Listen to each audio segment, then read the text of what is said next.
Okay, I'm excited. It is time to start putting the E36 back together. It's been far too long since I've driven the car, and I'm itching to get back out there and finally use it. In a couple of weeks, heading down south and want to take it for a drive, so it's really got my ass into gear to get everything back together. Hopefully next week, fully wet sand the car, 3-stage polish, make it look at mint. But first, got to put it all together, so time to get properly stuck into this. So today we're going to put the basically rear windows in. So all the seals and things, so the new seals arrived for that. Obviously the roof edge molding that we painted up a little while back. And then also the inner seals, these ones here, was actually in great shape. The only thing was that the basically the interior piece was sun faded. So I got some Duplicolor vinyl and fabric dye, and these actually turned out mint. You'll see the old one versus what it was like when it was dyed. They basically look new again. So really pleased with that result, and we'll basically stick these in. But first up, basically I need to get rid of this residue here. As you can see here, the residue left by the old seals is still on. Turned out, I've done the other side already, but it was an absolute mission to take off, but I've nailed down a good process, and that'll be the first step today, removing the rest of all this and getting it ready for the new seals. Okay, so I've found that Cockchimmy Ulix did a great job of really softening all that gunk so I could take it off. Anything else I tried just wasn't doing the job. So you can see me here giving it a good covering and just wipe up any excess. This stuff was pretty strong, so you don't want it to hang around the paint too long, so I just wiped up the extra. But then letting it sit there and soften the old adhesive did a great job, and you can basically peel it off from there. Once the Ulix had been sitting on the adhesive for about a minute, I just used an old trim removal tool to scrape it off, and it worked a treat, worked really well. I spent hours working on the first side, just battling to get it off, and this took me like 5 minutes. Okay, now this is all cleaned up. Couple of little scratches here and there, but nothing too major. Obviously it's going to be covered up by this trim piece too. Time to put on the roof edge molding. So easiest way is to put this on first, just so you're avoiding all the interior trim pieces and things. It's basically, you won't get this on without having everything off first. So also want to need the bottom piece of trim. You'll see here there's basically a little coupling where the end of this goes into. So using this, I'm not going to stick it on yet, but I'm going to slot this in here, use it as a bit of a guide, and then so when I do put this on, I can kind of see where that sits. But yeah, generally pretty straightforward. Basically start at this end, work your way through, and yeah, pretty easy really.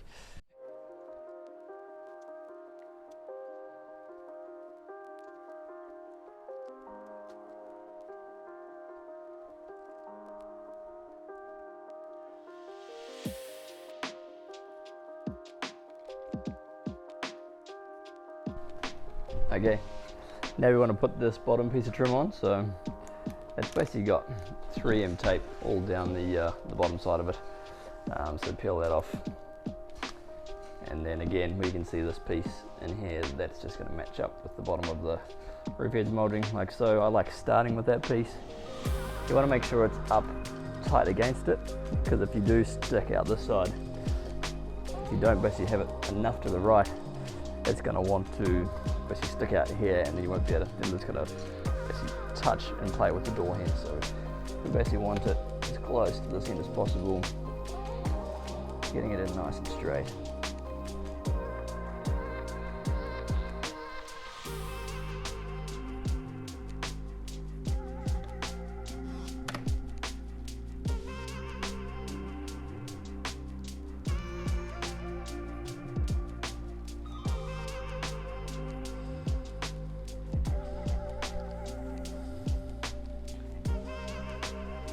Perfect.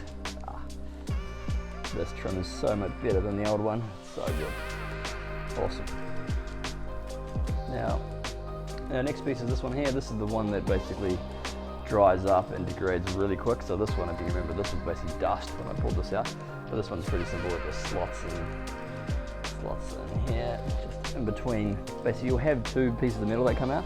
Basically, it's going to slot in between. You've got the one with the roof edge molding, and then the one where the actual interior seal sits in. So this one just sits in between those. So again, we want it to sit in here nicely.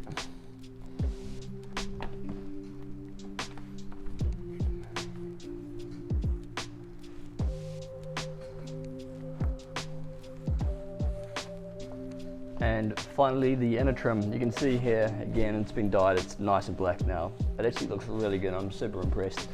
Wasn't sure about that dye, but it's done an awesome job. This was blue before, and now it's nice and black, matches the rest of the interior. So we'll fire this in, and then we're basically ready to pop the window in. I found it easiest to basically do the inside first, and then work your way that way. But this generally fits pretty tight, so you'll know when you've got it right. Oh man, the new seal makes such a difference. It looks so much better than what the old one did. Okay, now finally to put the window in. Now first up, just gonna slot the two screws in the holes there. Gonna be okay just to leave it rested in place. It shouldn't fall out. Obviously you want to be very careful. The last thing you want is it falling out. So basically I just held it in here and hand tightened the first screw. Once that first bolt was in, it wasn't going to fall out.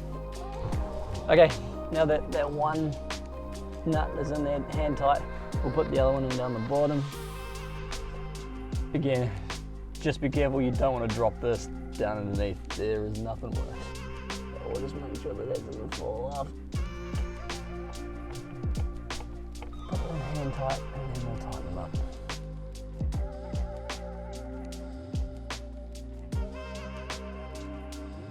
Okay, next up we want to bolt in the seatbelt sliding rail. So that just pops in there.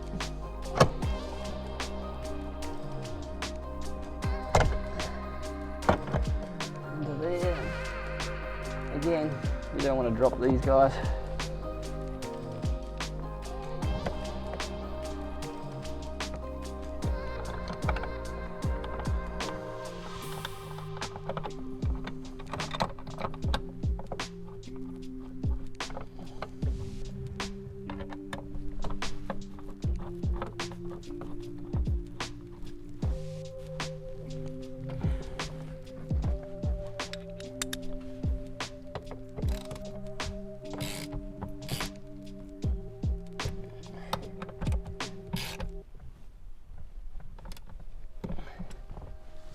Alright, then just the trim piece.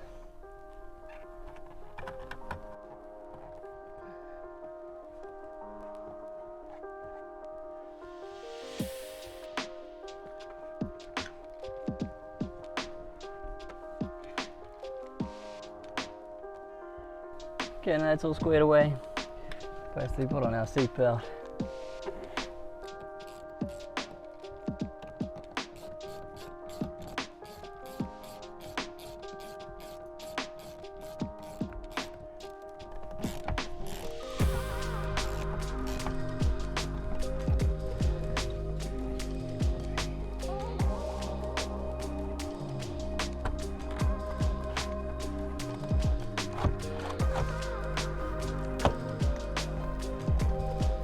Sweet. Yeah, boy, job done. Okay, now off camera, put in the window latch there. It ended up being actually a prick of a job. Needed two people, one person to hold this piece here still while the other was on the other side, screwing it in, but got there with both sides, which now basically the car's ready to be washed, which obviously having no back windows, wasn't able to do for a while. But things are basically going to wrap up pretty quickly with this car now. We've got a mate coming tomorrow. We've basically got the full front end, bumpers, rear bumper, got all the trims to do, so that'll be another video. But basically next up, we're going to decon wash this. It has been sitting in the garage for a few months since we did the last one, so we'll do a quick one just to get rid of anything, any contaminants. Then we're going to fully wet sand the whole car. We'll go then 3-stage polish, make this thing look absolutely dialed, and then the coating. So pretty fizzed. This is all going to come pretty quick and fast now, and this car is going to be looking awesome. So stay tuned, there's plenty of videos to come on this, and we'll look forward to seeing you in the next one.